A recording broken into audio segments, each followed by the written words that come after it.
عالمی اقتصادی فورم میں شرکت کے لیے سوئٹزرلینڈ میں موجود وزیر اعظم شاہد خاقان عباسی سے جاپان ایکسٹرنل ٹریڈ آرگنائزیشن کے چیف ایگزیکٹو نے ملاقات کی۔ ترجمان وزیر اعظم ہاؤس کے مطابق سوئٹزرلینڈ کے شہر ڈیووس میں ہونے والی ملاقات میں وزیر اعظم شاہد خاقان عباسی کے ہمراہ معاون خصوصی علی جہانگیر صدیقی، رکن قومی اسمبلی شیزہ فاطمہ اور دیگر حکام موجود تھے۔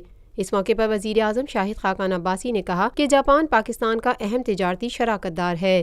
تجارت اور سرمایہ کاری کے لیے مسلسل تعاون پر جیٹرو کے مشکور ہیں۔ وزیر اعظم نے کہا کہ پاکستان تمام ایشیائی ملکوں سے معاشی سرگرمیاں بڑھانا چاہتا ہے۔ پاکستان میں سیاسی استحکام، امن و امان اور معاشی ترقی میں بہتری ہو رہی ہے، جسے عالمی اداروں نے تسلیم کیا ہے۔ ملاقات کے دوران جیٹرو کے چیف ایگزیکٹو نے کہا کہ معیشت کے مختلف شعبوں میں پاکستان کے ساتھ تعاون جاری رکھیں گے، جبکہ انہوں نے پاکستان میں معاشی ترقی کا بھی اعتراف کیا۔